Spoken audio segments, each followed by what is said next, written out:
Hi there, it's Sam from Pootles.co.uk. Thank you very much for joining me today. Today's project is a card project. I hadn't actually planned this, but because I wasn't very well last week, over the days that I'm normally developing and designing projects, I didn't want to rush something and come up with just any old project for the sake of it. So I decided I was going to share a card that I'd posted a photo of on my Facebook page, and it was quite popular. A few people asked me, if I would do some more card projects, so I've decided I'm going to do one.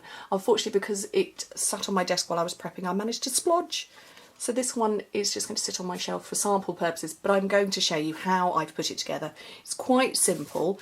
I have got some basic grey cardstock that I cut in half at the length, put straight down and folded it in half, so I've got what's known as a 10th fold card. So it would stand like that, and because of its height, it's not going to split and go like that. And then I measured this, my card, so it doesn't matter if you're A4 or you're 8.5 by 11, measured that and then cut a piece that was 1/2 centimetre less that way, 1/2 centimetre less that way. And for the imperial folk, you would go 1/4 inch less that way and that way. And then a second piece, I did the same. So I have got these lovely layers, which you can see there. So that's how I did it. Now the stamping, I decided I was going to do some gorgeous grunge, and I wanted sort of butterflies that, were replicated by the splats. Splats? Yeah, we'll call them splats. So I took the gorgeous grunge, and I've taken this one down here, and I've got 3 of the in colour inks. I've taken Coastal Cabana, Calypso Coral, and Pistachio Pudding, and they are beautiful colours. They really are. So I'm going to take the lids off all of those. And I have got my ink pad ready. I have my stamping scrub. I will bring it in so you can see it, and then I shall put it out to one side. So this is our stamp cleaner. Little raindrops in one corner and a sun in the other. And you take your stamping mist, squirt it on the raindrop side, scrub your stamp in that side, and then scrub it that side to clean. So that's what I'm going to be doing, but it'll be off camera. So you won't see me doing it, you'll just hear it. And I highly recommend the stamping scrub. Do not use baby wipes on your stamps, please. You will perish them over time. So I'm going to go in with the lightest colour first, which is Pistachio Pudding. I'm just going to take it straight down there. There you go. So I'm cleaning off over on that side, and it's dry, perfectly dry, so I can come in next with the Calypso Coral up there.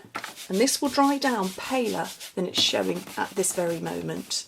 As you can see, this is darker than that one. My Bermuda Bay. No, it's not Bermuda Bay at all. It's Coastal Cabana. That one over there. And then while I've got my inks in front of me, I'm going to punch out 3 bitty butterflies. That's the smaller of them. 3 of those in Whisper White, because I'm going to sponge up. So I've got my Calypso Coral dedicated sponge. Oh, it's not Calypso Coral, it's Coastal Cabana. Just sponge around the edges of those. So that's that one done. Now we're going for, it's not even Calypso Coral, is it? It's Crisp Cantaloupe. My brain has gone. I am well now. I wasn't very well at all, but I'm much better now. But my brain clearly exited the building. And then the final one is my Pistachio Pudding. Got the name of that one right.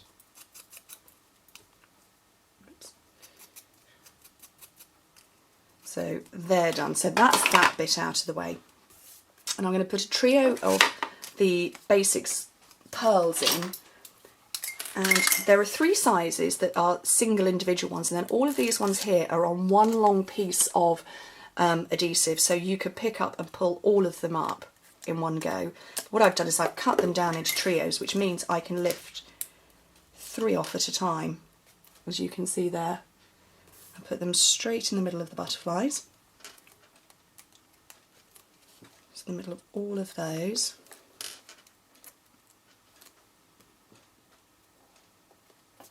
And when I fold the butterfly in half, it's obviously not going to fold around that part, so I end up with a kind of a hinge. Can you see that? There's a sort of a hinge in the middle, which is what I'm going to put my adhesive onto. My mini glue dots, because they're lovely and I love them. And they're brilliant things.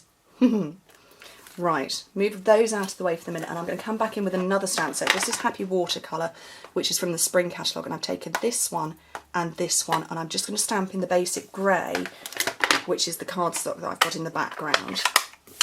I'm going to take the flower first,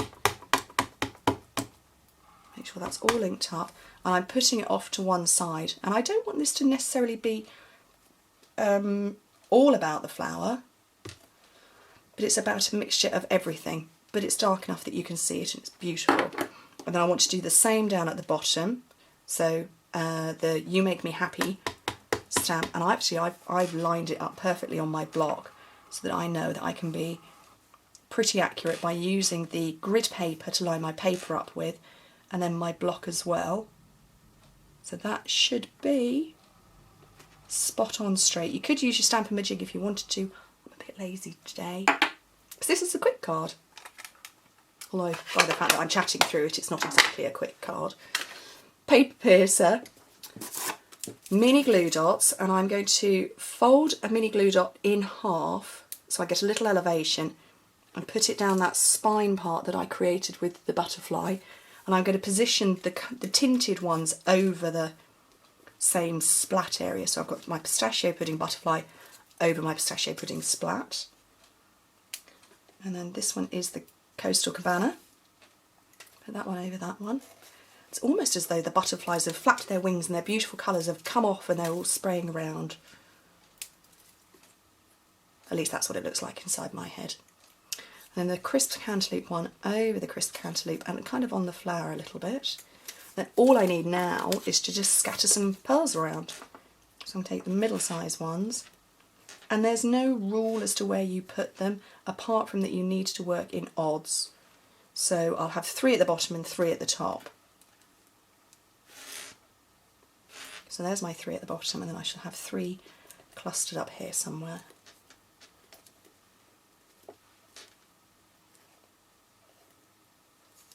And then all I need to do now is lift the whole lot up, and I'm going to use dimensionals for that. So I'm going to take my first layer and I'm going to put 5 on there. Oops, well, 5.5 apparently.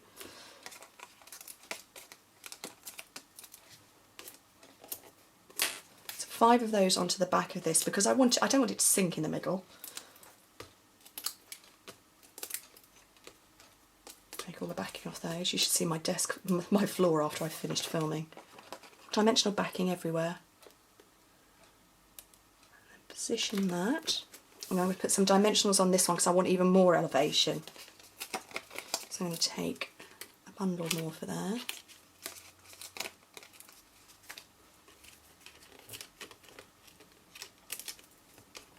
Don't dimensional backings walk. Don't they get everywhere?